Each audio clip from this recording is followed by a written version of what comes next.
Hello les curieux de l'IA et bienvenue dans la 3e saison de AI My Job, le podcast qui donne la parole aux passionnés, aux sceptiques et à tous ceux qui veulent comprendre comment l'intelligence artificielle bouscule nos vies.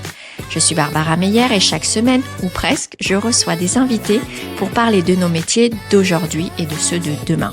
Puisque 40% des emplois dans le monde pourraient être transformés par l'IA dans les 10 prochaines années, autant en discuter dès maintenant. Et comme l'IA, ça va vite, ça va trop vite. Allez, AI My Job, c'est parti. Ça va vite, ça va vite, ça va trop vite, ça va trop vite.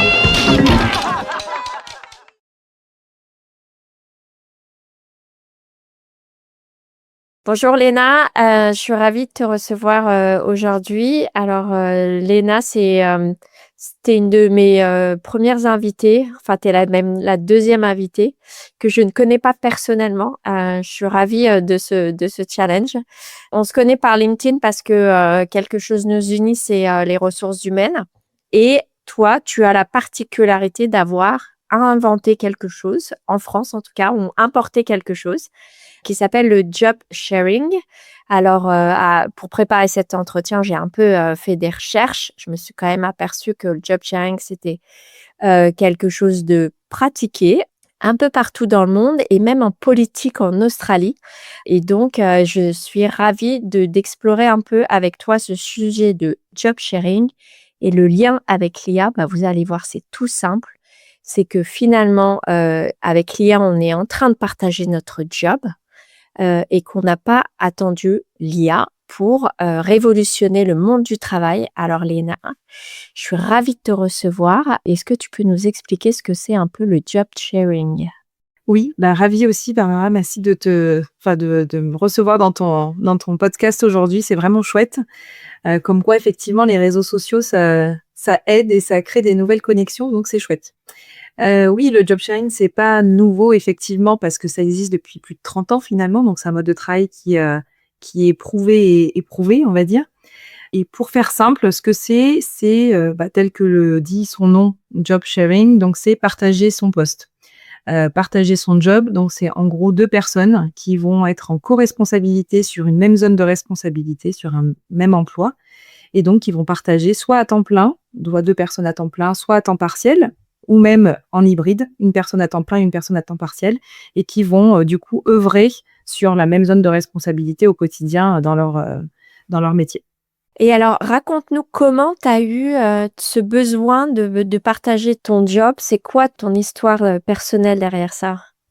Alors, en fait, j'ai découvert le job sharing sans le savoir. En début de carrière, c'était mon premier job, en fait. J'ai fait mon alternance. Tu vois, à 18 ans, parce que j'ai fait un DUT en alternance, en job sharing. Donc, à l'époque, on était 2 sur le même poste, en alternance aussi en termes de rythme, puisque moi, quand j'étais à l'école, mon binôme était sur notre poste et inversement. Donc, on avait une seule et même zone de responsabilité. On partageait un portefeuille client, on partageait une adresse mail, on partageait des objectifs aussi commerciaux. Et l'idée, en fait, c'était pour l'agence, puisque j'étais dans un établissement bancaire, d'avoir toujours quelqu'un sur le poste, de ne pas avoir de trou quelque part dans l'activité et que les clients soient toujours suivis et qu'il y ait on va dire, une continuité dans la relation commerciale avec les clients. Mais comment ça se passe en termes de transfert de responsabilité? C'est-à-dire que j'imagine qu'il y a une période de recouvrement, donc vous êtes quand même obligé de vous parler. Enfin, dans ce cas-là, une semaine sur 2, il doit y avoir des recouvrements pour que les sujets suivent. Alors, en fait, effectivement, le principe du job sharing, c'est à la différence du 3-8 ou de travail en continuité, en relais, c'est vraiment qu'il y ait cette période d'overlap, de partage, on va dire, en commun, de travail en commun. Donc, on va dire, globalement, la plupart du temps, ce sont des personnes qui travaillent 3 jours par semaine à 60%, imaginons du lundi au mercredi, et l'autre personne va travailler aussi 3 jours par semaine, donc du mercredi au vendredi. Donc, ils vont travailler ensemble le mercredi. Là, moi, aujourd'hui, pour revenir à ta question, je suis actuellement en job sharing aussi, puisque j'ai une multicasquette dans mes activités et notamment en tant qu'HR BP dans un établissement bancaire où je partage mon poste avec Magali. Et on a un rythme un peu particulier parce que moi, je travaille le lundi, mardi, jeudi, vendredi matin et elle travaille le mercredi et vendredi toute la journée. On travaille ensemble le mercredi matin. Et donc, ça nous permet effectivement cette période de travail en commun de la passation d'infos, certes, mais aussi de la création de valeur. Parce on va brainstormer sur les sujets, on va partager, on va trouver des solutions peut-être qui sont plus éclairées sur des sujets un peu plus stratégiques. Et l'idée, en fait, c'est vraiment de confronter nos idées et de se dire qu'à 2 cerveaux, on est plus forte qu'à un seul. OK, et donc du coup, 2 cerveaux, ben, c'est ce qui se passe un peu avec, l'intelligence artificielle aujourd'hui. Quand on l'utilise, les LLM, on a l'impression d'avoir, 2 cerveaux à disposition. Qu'est-ce que, l'intelligence artificielle a changé dans votre mode de fonctionnement à toutes les 2? Alors moi, j'ai découvert, vraiment, l'IA, c'était en 2000, j'ai réfléchi quand j'ai préparé en 2021, fin 2021, où, à l'époque, j'étais, directrice du DVRH dans une banque et en fait, il y avait pas mal de jeunes dans mon équipe et un jour, on était au déjeuner, puis elle me dit, elle me parlait de ChatGPT. En fait, je comprenais rien à ce qu'elle racontait. Je me dis: «Mais c'est quoi ce truc?» De quoi elle me parle?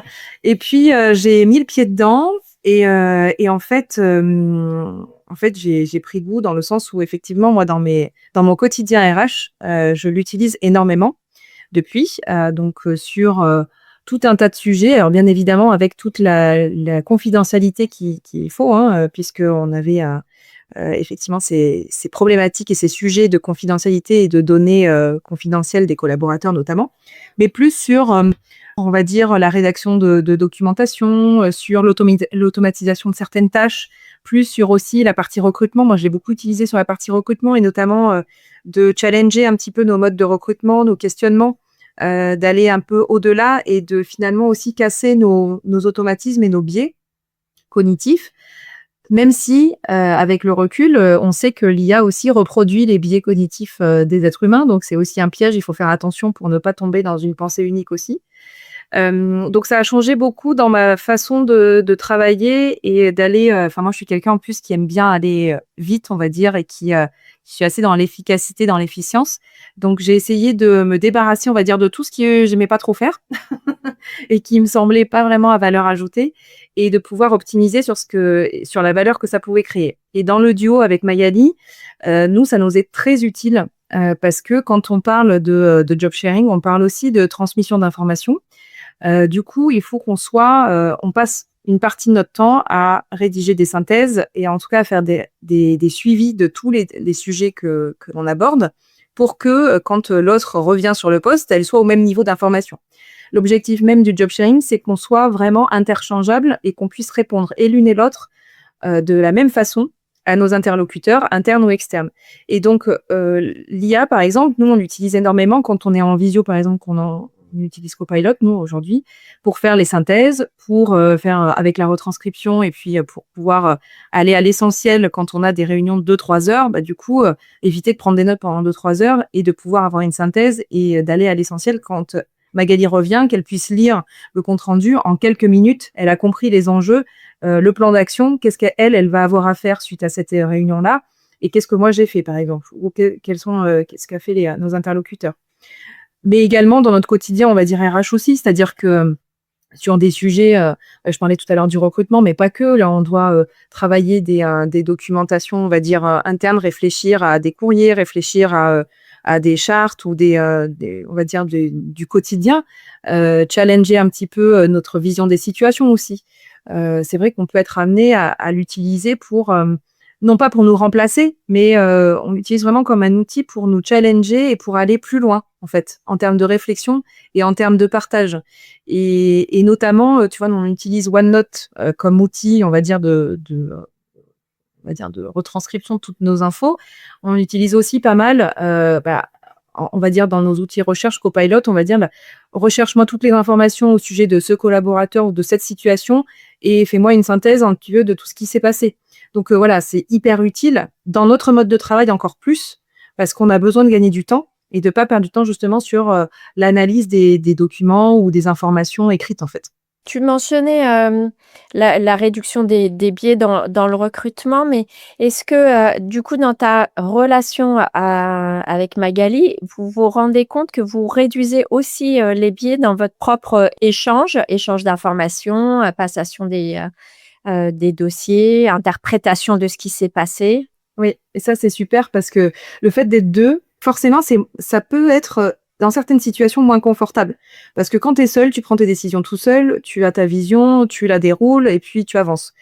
Quand tu es 2, quelque part, tu es toujours en train de dire: «Bon, est-ce que Magali va penser comme ça? Est-ce qu'elle va être d'accord avec la décision que j'ai prise?» Mine de rien, même si on est d'accord sur le socle, on a des valeurs communes et on s'est mis d'accord sur des objectifs et c'est aussi pour ça que ces demi-journées de passation sont utiles, c'est-à-dire qu'on se met d'accord sur l'objectif à atteindre.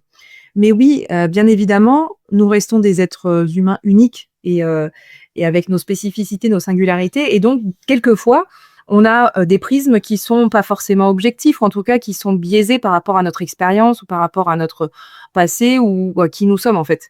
Et c'est vrai que le fait d'être à 2, ça nous aide aussi à être plus objectives dans les situations et on s'est confrontés à 2-3 situations là récemment où en fait moi j'avais une vision et puis Magali en me disant: «Mais attends, regarde, si on fait un petit pas de côté, est-ce que tu es sûre?» Enfin voilà, parce qu'il y a OK, l'impact émotionnel aussi des situations qui peut nous rappeler, des éléments qui sont peut-être plus ou moins positifs pour nous et donc qui nous biaisent aussi. Et c'est vrai que le fait d'être quand on démultiplie, l'intelligence collective, hein, pour tout simplement, elle nous permet d'être plus performantes, plus objectives et du coup nos comportements et les décisions qu'on prend sont beaucoup plus éclairés et beaucoup plus adaptés souvent aux situations parce qu'on utilise 2 cerveaux donc on a plus de recul en fait sur les situations. Mais alors à qui revient la décision? C'est-à-dire, tu parles d'intelligence collective, c'est-à-dire réfléchir tous ensemble vers un même but, vers une même mission, un même objectif, mais il y a quand même le processus de décision. C'est-à-dire quand tu co-travailles avec une intelligence artificielle, la décision te revient. En job sharing, comment ça se passe cette, prise de décision? Ouais, c'est une bonne question. En plus, moi, j'ai plusieurs job sharing parce que je suis HRBP avec Magali, mais j'ai aussi cofondé un cabinet qui est expert du job sharing avec Florence. Et donc, on partage aussi la direction de ces cabinets-là. C'est un vrai sujet, la décision, parce que c'est vrai qu'on est dans une culture où la décision est souvent individuelle. On la rallie souvent à un individu. Et d'ailleurs, la responsabilité même légale, aujourd'hui, notre législation est faite autour de l'individu, de la relation individuelle. Donc, c'est un sujet un peu sensible, mais c'est vrai que nous, dans mon fonctionnement, alors que ce soit avec Magali ou avec Florence, on s'est mis d'accord déjà sur un fonctionnement commun. C'est-à-dire qu'on a acté ensemble nos valeurs communes, ce qui est important, ce sur quoi on est prête à, on va dire, négocier ou pas en termes de situation à conflit ou situation qui nécessiterait, on va dire, un retrait ou une non-adhérence, on va dire. Là-dessus, déjà, on est d'accord et on a un socle commun. Ensuite, le but et l'objectif vraiment du job sharing, c'est de se dire qu'on est en co-responsabilité. Donc, quand je ne suis pas là, c'est Magali, par exemple, qui décide sur l'ensemble des dossiers. Notamment quand ce sont des dossiers qui sont urgents et dans le quotidien. Si ce sont des dossiers qui sont un peu plus avec enjeu, un peu plus long terme ou avec de la gestion de projet, on va dire, plus stratégique ou des choses comme ça, où on se dit qu'il n'y a pas urgence à décider, notre période de passation va nous permettre de brainstormer et justement de se dire on va être plus efficiente à 2 et la décision sera forcément plus objective et plus impactante si on y réfléchit à 2. Donc souvent, ces réflexions-là et ces décisions-là, on les prend à 2 en fait et on en discute. Et ça, c'est aussi ça qui crée de la valeur. Et c'est la même chose en fait avec Florence, c'est-à-dire que quand on va aller sur du quotidien avec des relations dans nos quotidiens professionnels, on va prendre des décisions et c'est pas tout le temps évident parce que des fois, mine de rien, on peut ne pas être tout à fait d'accord avec l'autre. Mais le principe même du job sharing, c'est de se dire, on est solidaire. Donc, quelquefois, et ça m'est arrivé et avec Florence, avec Magali, de dire, j'aurais pas pris cette décision-là si j'avais été seule. Ok, en fait, j'assume en co-responsabilité, donc je tiens la posture et la position de l'autre parce que c'est le modèle même qui le veut. Par contre, en back-office, on va dire, après coup, on s'en échange, on se dit, bon, en fait, là-dessus, tu vois, j'aurais peut-être pas réagi comme ça. Bon, peut-être dans une situation similaire la prochaine fois, on fera peut-être différemment. Ou alors, on se challenge en disant, bon, en fait, oui, avec ces éléments-là, peut-être qu'effectivement, finalement, j'aurais été d'accord avec toi. Mais l'idée, en fait, c'est quand même, c'est un peu comme papa-maman, tu vois, quand tu as un enfant qui vient demander à l'un et l'autre, facialement, on doit être d'accord, en fait. Alors, je parle pas des situations vraiment comment dire, qui ne sont pas acceptables, que ce soit éthiquement ou légalement d'ailleurs. Mais quand ça reste vraiment du quotidien et des choses qui sont, on va dire, classiques, oui, la décision doit être assumée, on va dire, que ce soit positif ou négatif d'ailleurs. Et donc, on assume aussi quelquefois les échecs potentiellement à deux. Du coup, je voudrais revenir sur la décision de faire du job sharing que tu as prise au début, enfin, qui est venue à toi naturellement, mais ta motivation première, c'est quoi? C'est de gagner du temps, trouver l'équilibre, parce que quand on lit un peu les interviews sur les personnes qui font du job sharing, elles sont principalement motivées par l'équilibre vie privée, vie pro. Pas trop le mot équilibre, mais voilà, c'est plutôt d'un point de vue personnel. Alors que quand je t'entends parler, il y a un vrai intérêt de stimulation intellectuelle et d'intelligence collective. Oui. En fait, les portes d'entrée, j'ai envie de dire, sur le job sharing sont vraiment très diverses et variées. C'est-à-dire que historiquement, si on prend la genèse du job sharing, ça a été développé plutôt pour les mamans qui souhaitaient prendre du temps avec leurs enfants. Donc, tu vois, c'était assez voilà. Genré, déjà. Voilà, genré et petit, on va dire. Enfin, j'en dirais pas plus. Voilà. Et finalement, ça s'est ouvert à pléthore de situations. Et aujourd'hui, effectivement, tu as plusieurs situations possibles. Donc, ça peut être des personnes qui ont envie, effectivement, de prendre du temps avec leurs enfants. Ça peut être aussi des salariés ou des personnes qui ont un proche aidant, donc qui sont aidantes, tu vois, et qui ont besoin de prendre du temps pour accompagner un enfant ou un parent qui a besoin de proximité. Ça peut être aussi des seniors, en tout cas des personnes qui sont plutôt en fin de carrière, qui ont envie de lever le pied, mais qui n'ont pas envie de mettre un coup de frein à leur carrière professionnelle. Ça peut être aussi des personnes qui ont eu un accident de la vie. Alors, je parle soit des problématiques de santé, ça peut être aussi adapté pour le handicap, où tu as besoin d'aménager, on va dire, avec des charges de temps de travail plus allégées, on va dire. Et puis aussi pour les slasheurs, puisque c'est de plus en plus aussi un besoin avec des personnes qui ont envie d'allier le côté salariat, freelance ou multi-activité ou même du bénévolat, tu vois, qui ont besoin de temps pour s'investir dans d'autres choses. Donc, ça répond à tout un tas d'enjeux. Moi, à titre personnel, ma motivation, elle est double. J'ai une motivation intellectuelle et diversité des tâches, on va dire, et des quotidiens et des situations.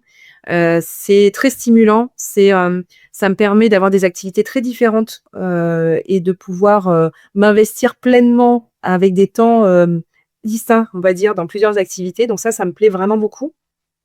Et puis, il y a cette histoire aussi d'équilibre, de dire finalement, moi j'étais sur des postes de DRH classiques, très prenants, avec un investissement à 200%, ce qui est voilà, souvent le cas sur des postes de direction.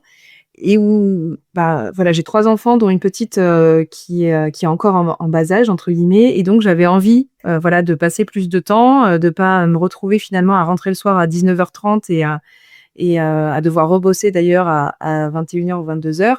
Et donc, j'ai trouvé que ce mode de travail-là permettait justement d'allier le côté je garde une carrière professionnelle en tant que salarié sur des postes à direction ou sur des postes à responsabilité, et en même temps, je peux avoir une activité à côté, alors soit freelance, moi je suis plutôt freelance sur du coaching et de la formation, mais aussi prendre du temps pour mes enfants ou sur des engagements autres.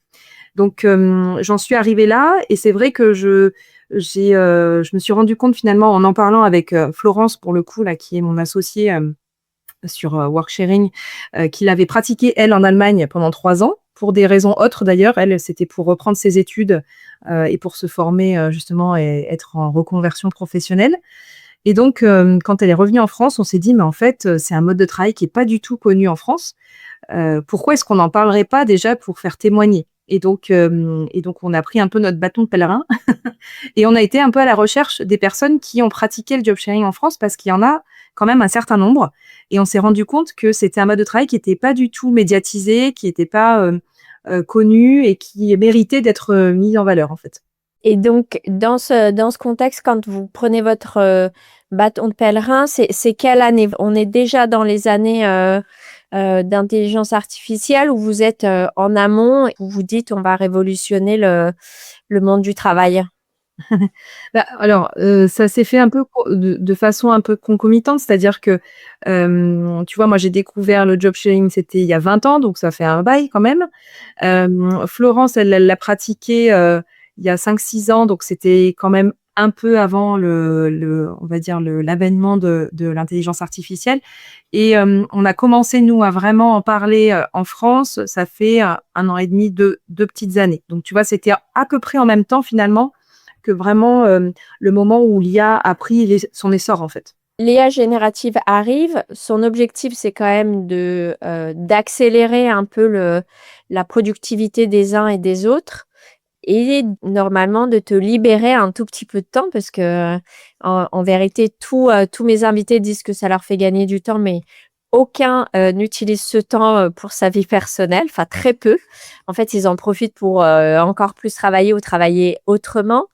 Toi, qui avais cette envie d'avoir un équilibre vie pro, vie perso, quand tu découvres l'intelligence artificielle, comment tu le reçois et comment tu l'utilises? Eh bien, en fait, moi, je pense que l'IA, ça m'a permis justement de basculer sur un mode dans le job sharing. Dans le sens où, tu vois, ce que je faisais, parce qu'à un moment donné, j'ai été uniquement à mon compte, j'avais quitté le salariat totalement et en fait, l'IA m'a permis de gagner du temps en tant qu'entrepreneur, on va dire, et en tant que RH, externalisé. Et donc ça m'a permis justement de me dire: «Bah, je vais reprendre un poste, de salarié en job sharing».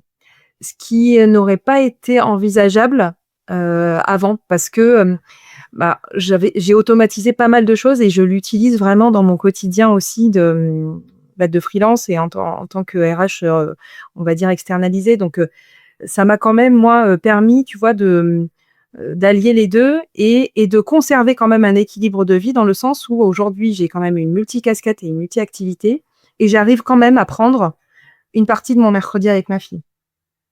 Ce que je n'aurais jamais pu faire, si j'étais restée salariée classique, et avec, avec l'IA, c'est ce que tu dis. Moi je l'expérimente aujourd'hui dans mon poste de salarié. L'IA nous fait gagner du temps, mais en fait, on trouve toujours de quoi faire. Il y a toujours d'autres choses à faire.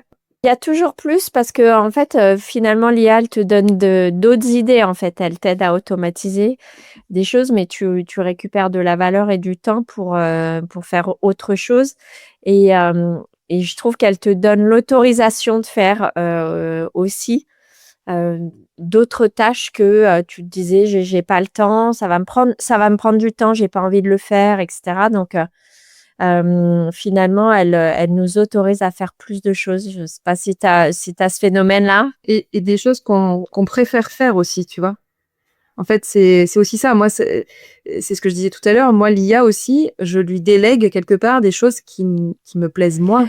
Et c'est intéressant ce que tu dis. Ça voudrait dire que, l'utilisation, d'IA générative et d'automatisation va nous redonner, goût au travail. Tu dirais ça ou je vais trop loin? Ouais, je dirais non, non et tout à fait, je dirais ça parce qu'aujourd'hui, des choses qui étaient fastidieuses pour moi, où je perdais du temps, où j'étais pas forcément efficace d'ailleurs, j'ai trouvé, justement, cet outil pour l'automatiser et du coup, je me consacre beaucoup plus à des choses qui me ressourcent en énergie, qui m'apportent de la valeur et qui me permettent d'être épanouie, en fait. Donc oui, je suis d'accord avec toi.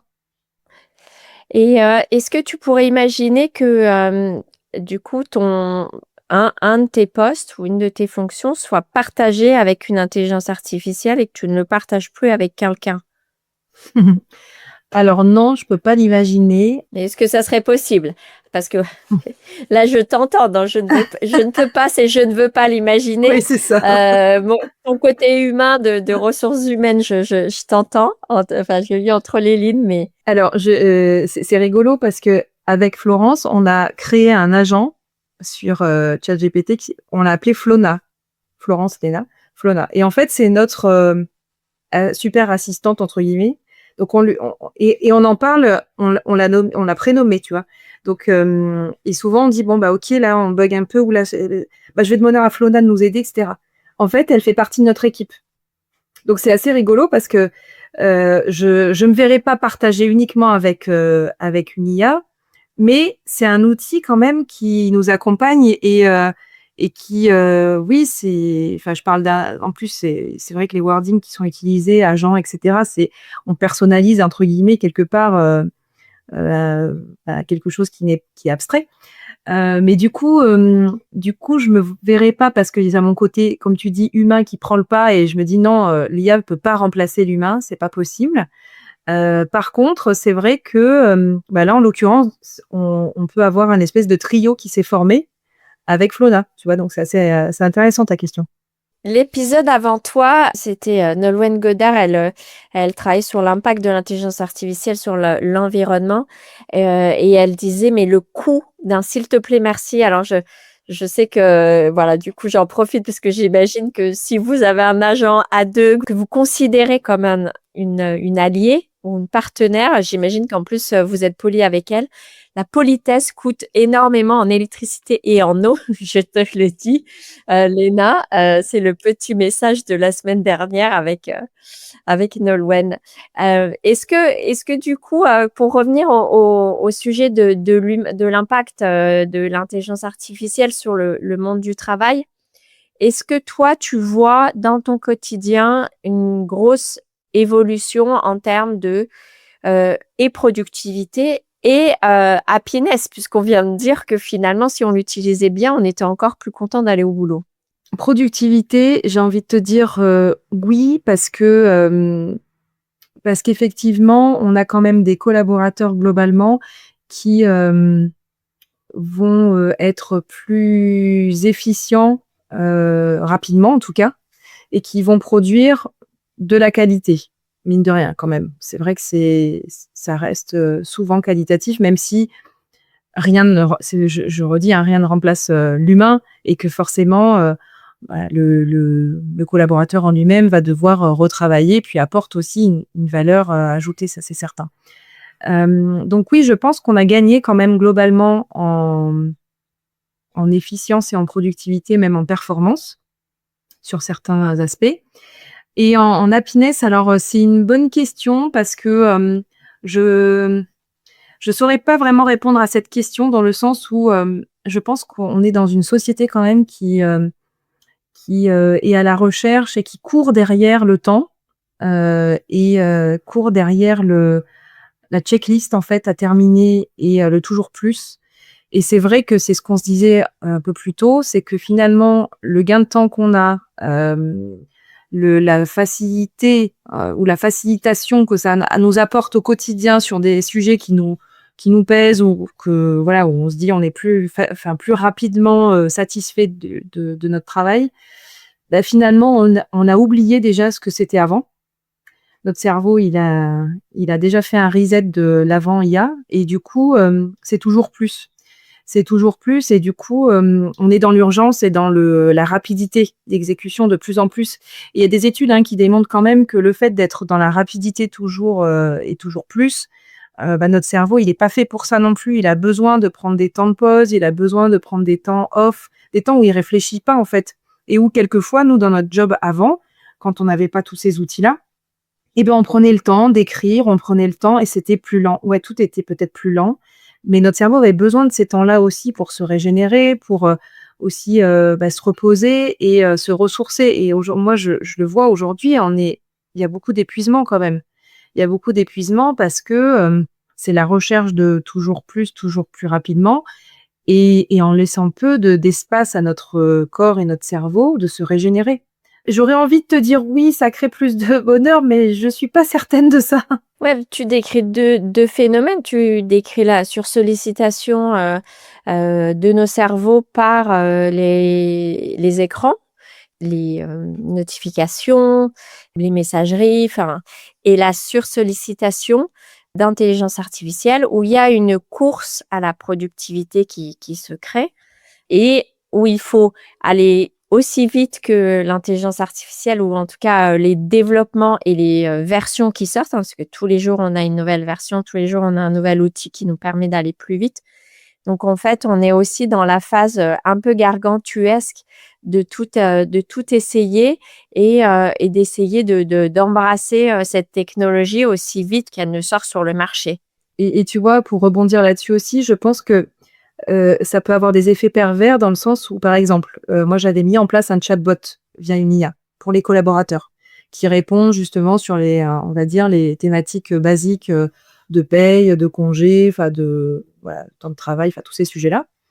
Bah, en fait, quand on habitue aussi aux collaborateurs à avoir un chatbot qui répond du tac au tac en quelques millisecondes, qui pour le collaborateur, c'est pas forcément une machine derrière, mais parce en plus, on personnalise avec des noms, et cetera, et cetera.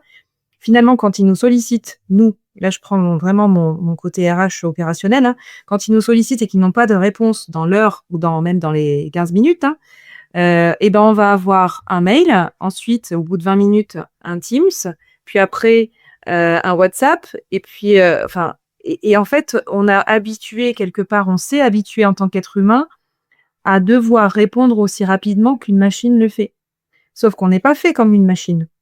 Et du coup, ça crée aussi une espèce de tension continue et des attentes et des frustrations de l'autre côté, hein, parce que quand les collaborateurs ils sont frustrés de pas avoir le même niveau et le même délai de réponse, et du coup, c'est un cercle vicieux, quoi. Donc, du coup, c'est pour ça que je suis un peu partagée, parce que c'est vrai qu'en même temps, ça nous apporte du positif et en même temps, ça crée des automatismes et des conditions, mais pas que dans le travail, d'ailleurs dans notre quotidien aussi, hein, des conditions de vie qui sont de plus en plus pressurisantes quelque part. Toi, tu dois doublement le voir, c'est en job sharing, c'est-à-dire que si toi tu ne réponds pas, Léna ne répond pas, ils vont pinguer Magali, où il y a un espèce de respect du destinataire ou de vos vies personnelles.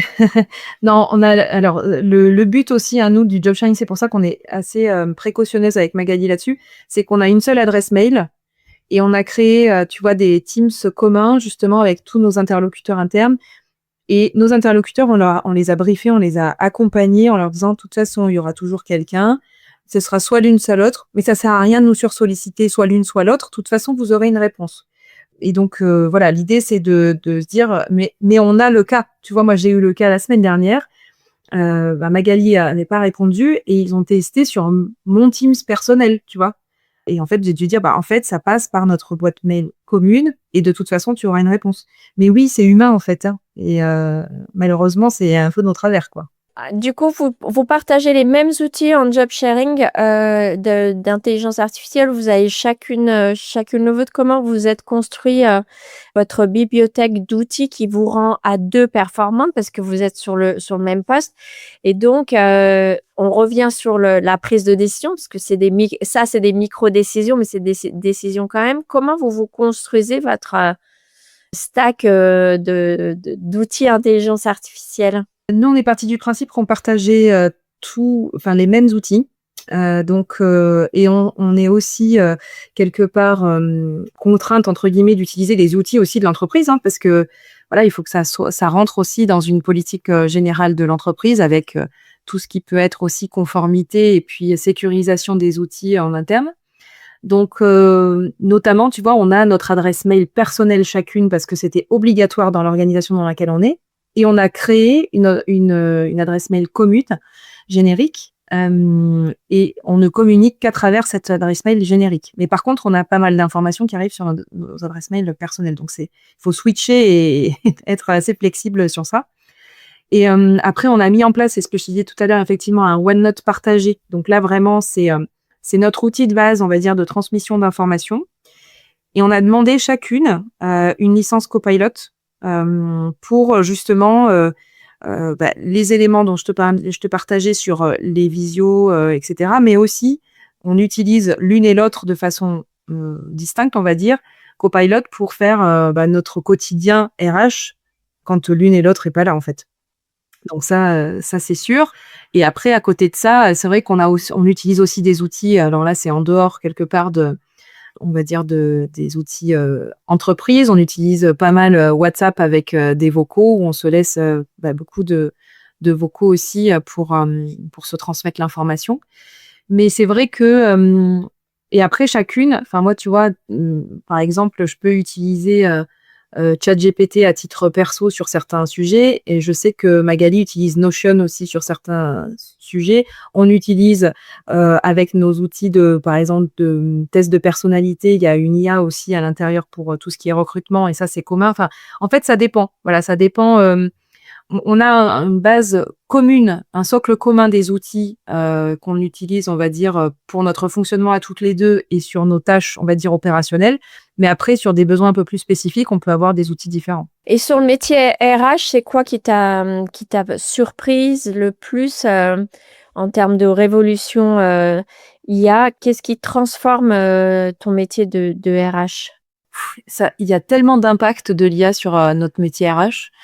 Le plus gros impact,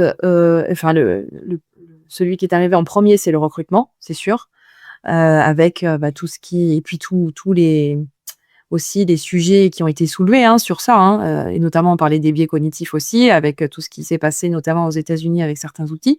Donc oui, c'est sûr que ça a été une transformation quand même de nos méthodes de travail sur le recrutement, parce que c'était des tâches qui étaient quand même très volumiques, fastidieuses et qui prenaient du temps, chronophages.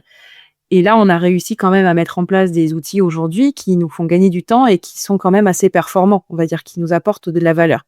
Que ce soit sur du tri, que ce soit sur la présélection, que ce soit sur de l'analyse de profil, que ce soit sur du matching avec des annonces, et même sur la préparation des entretiens, tu vois, sur challenger un profil par rapport à l'adéquation entre un CV et une offre d'emploi, quelles questions poser, les points un peu saillants, tout ça, en fait, c'est du temps qu'on passait à réfléchir, à analyser, etc., et qu'on arrive à automatiser et qui nous font gagner du temps. Et on peut passer plus de temps avec les candidats et passer plus de temps sur des tâches de valeur, c'est-à-dire à être plus dans la présélection vraiment humaine, on va dire, plutôt que d'administratif. Donc ça, c'est quand même chouette.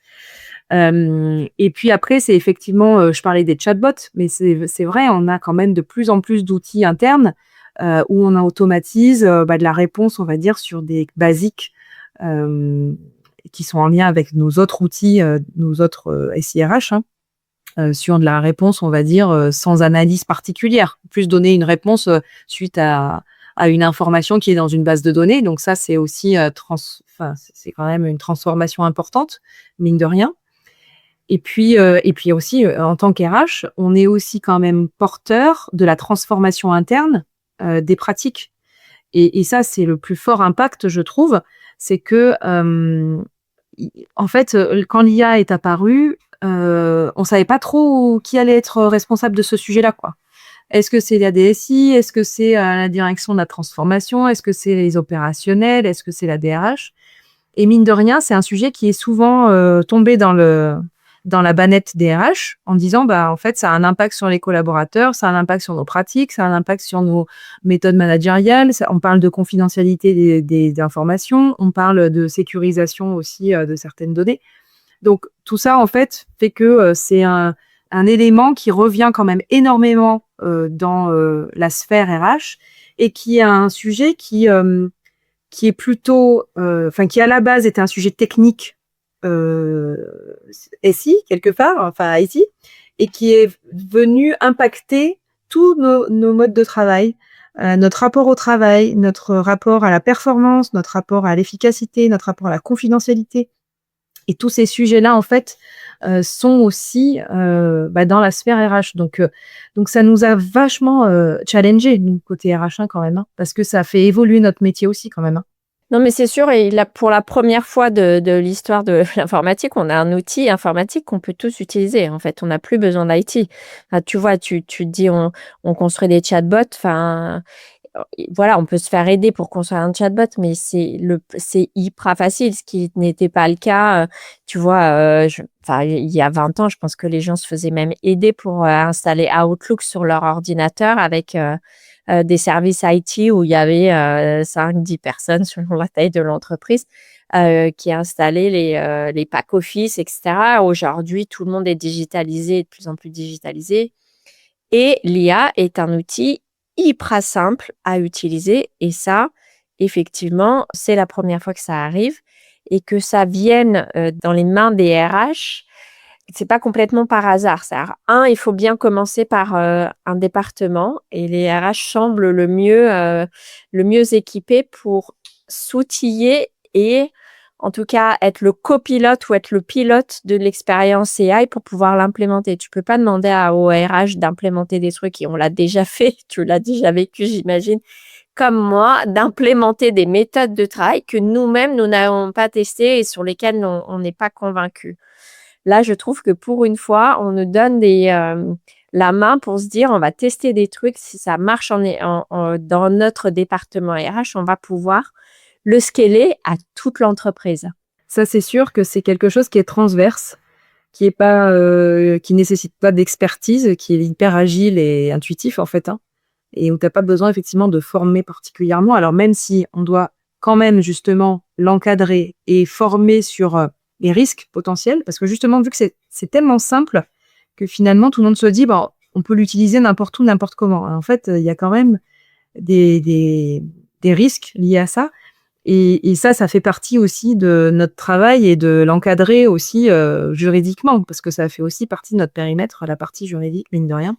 Donc, c'est aussi de trouver justement le bon équilibre entre ne pas empêcher les collaborateurs de l'utiliser, parce que de toute façon, tout le monde l'utilise. Donc, s'ils l'utilisent pas, on le voit très bien, hein, quand une entreprise dit on l'utilise pas, finalement, ils vont utiliser leur téléphone portable avec leur chat GPT personnel, quoi. Donc, ça n'a aucun sens. Donc, c'est plus de dire, OK, on l'utilise, mais comment ça s'inscrit dans notre politique de confidentialité, comment est-ce que on n'a pas de risque de fuite de data, comment est-ce que ça s'intègre aussi dans nos modes de fonctionnement, etc. Donc, il y a énormément d'impact, ça c'est sûr. Et toi qui bosses dans la banque, j'imagine que ça a encore plus d'impact. Vous avez déjà formé les employés, vous avez des guides partout, des firewalls. C'est comment vous êtes organisé pour pouvoir limiter l'évasion de données par l'utilisation des IA? Déjà, en fait, nous, c'est vrai qu'on est dans un secteur d'activité qui est très, j'ai envie de te dire, réglementé. Donc, rien que quand un collaborateur arrive, il a une palanquée de formation sur tout ce qui est confidentialité, conformité, risques, on va dire, légaux et par rapport à notre réglementation et nos métiers. Donc, il y a cette première étape-là et de fait, tous nos systèmes d'information ont été de toute façon construits pour limiter la fuite de données. Ça, mais ça fait des années, hein, des dizaines d'années que c'est comme ça. C'est-à-dire que c'était des réseaux quand même très fermés, entre guillemets. Mais c'est ce que je disais au préalable, c'est-à-dire qu'effectivement, on ne peut pas empêcher l'utilisation. Donc, l'idée, en fait, c'est d'y aller petit à petit et de le proposer plutôt dans un cadre qui est sécurisant pour l'entreprise. Et donc, tu vois, par exemple, on commence à déployer, on a déployé sur certains aspects Copilot, mais avec de la formation, de l'accompagnement, justement, des collaborateurs qui l'utilisent, comment j'utilise, comment est-ce que je ne dois pas l'utiliser, qu'est-ce que je peux mettre ou pas, et avec des sensibilisations plus larges pour ceux qui n'ont pas forcément, parce que tout le monde n'a pas les licences Copilot en interne. Qu'est-ce que je peux ou pas utiliser, de sensibiliser sur les enjeux, les risques, que ce soit individuels ou collectifs, quels impacts ça peut avoir aussi pour nos clients, enfin voilà, c'est de la sensibilisation aussi sur tous ces sujets-là, parce que des fois on se rend pas compte, et les utilisateurs à titre perso de ChatGPT, ils se rendent pas compte que si ils mettent un document confidentiel dans la machine, ça va partir potentiellement sur tout le web, quoi. Donc ça, c'est aussi ça demande de l'accompagnement, et on a là pour le coup, c'est plutôt côté IT, il y a eu quand même pas mal de garde-fous sur ces sujets-là, ou en tout cas dans nos formations obligatoires, où on sensibilise énormément sur tout ça et sur la fuite de données. Et toi, du coup, à titre perso, tu as 3 enfants. Comment tu vois l'utilisation par tes enfants, par les générations futures, de cette intelligence artificielle au travail, dans la vie? Alors moi, mes enfants, ils ont entre 7 et 17, tu vois, donc l'utilisation de 7 ans, pas encore, ouf, mais bon. Mais les grands, ils utilisent, en fait, ils utilisent tout le temps.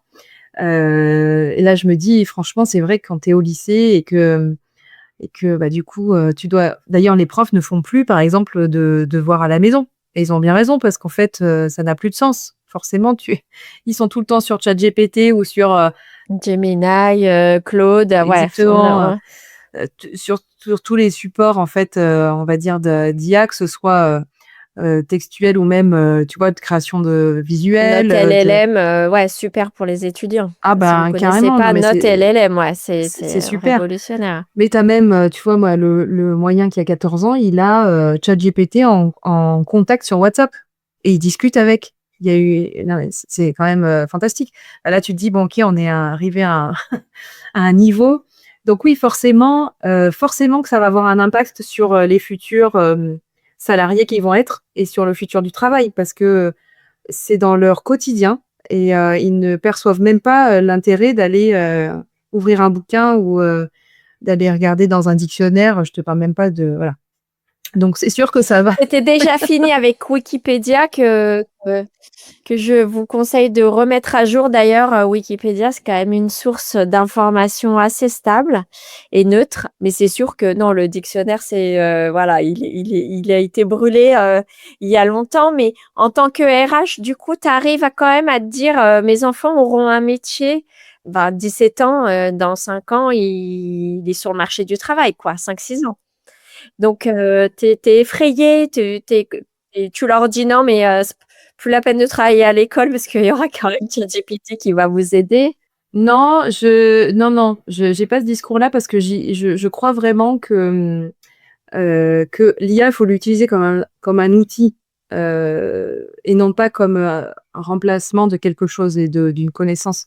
C'est un outil qui est là pour, enfin moi en tout cas moi quand je l'utilise, c'est vrai que ça peut m'apporter de la connaissance, mais c'est plus un outil de restructuration de mes idées, de me challenger, d'aller un peu plus loin dans mes réflexions, et ça me pousse finalement à créer plus de valeur en tant qu'être humain plutôt que de me remplacer et de me faire devenir une larve devant mon écran. Alors, moi, je le vois comme ça.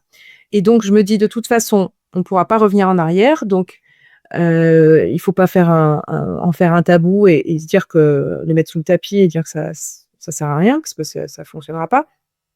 Mais par contre, c'est de challenger les enfants à dire, bon, ok, vous avez des outils qui facilitent et qui sont plus rapides, qui vous apportent de la donnée, de la connaissance et tout ça. Et qu'est-ce que tu vas en faire pour créer plus de valeur, toi, en tant qu'être humain, en fait? Qu'est-ce que toi, tu peux apporter de différent? Et là-dessus, moi, je les challenge aussi sur le fait de quand même acquérir de la connaissance, de se remettre en question, d'aller un peu plus loin dans les réflexions, d'avoir de garder un libre arbitre aussi, parce que le problème de l'IA, c'est que, si on en parlait tout à l'heure, ça peut créer une pensée unique aussi, parce que tu reviens souvent sur les mêmes trucs. Donc, ça limite la créativité aussi, à certains égards. Ça peut en créer quand tu n'as pas trop d'idées, mais ça peut aussi limiter parce que tu reviens souvent sur les mêmes items ou sur les mêmes idées liées à l'algorithme. Donc je dis, il faut quand même garder notre côté humain et de finalement de quoi nous sommes faits, qu'est-ce qu'on peut apporter comme valeur différenciante par rapport à une machine. Et donc, le contact, et là, moi, je me bats un peu plus sur ce côté-là, tu vois. L'IA, c'est aussi, tu te coupes un peu des autres. Parce que avant, quand tu avais un souci, tu buguais, bah, tu allais discuter avec ton voisin, ton copain, peu importe. Et tu avais l'intelligence collective qui faisait naître de nouvelles idées. Aujourd'hui, c'est tellement facile d'être devant ton téléphone ou devant ton ordinateur à aller chercher la réponse à laquelle t'as pas enfin, à laquelle tu sais pas quoi donner comme réponse, que finalement tu vas pas prendre le temps d'aller appeler quelqu'un ou d'aller en parler avec tes amis ou ta famille, même avec nous, tu vois. Souvent je lui dis, mais pourquoi est-ce que tu nous en parles pas, en fait? Et lui, en termes de facilité, il va aller plutôt voir voilà, les différents outils pour trouver les réponses. Et moi, je me rappelle quand j'étais ado, les sujets sur lesquels je galérais, j'allais en discuter avec mes parents parce qu'ils étaient là et que voilà, je me disais, bon, voilà, faut trouver une solution. Et ça, c'est plutôt ça, moi, qui m'inquiète, tu vois, c'est le côté diminution du collectif et finalement se recentrer un peu sur soi, être moins ouvert. Moi, je voyais là les grands, des fois, ils font des soirées, ils sont tous sur leur téléphone et ils partagent des trucs en distanciel, en virtuel, alors qu'ils sont tous ensemble à côté les uns des autres.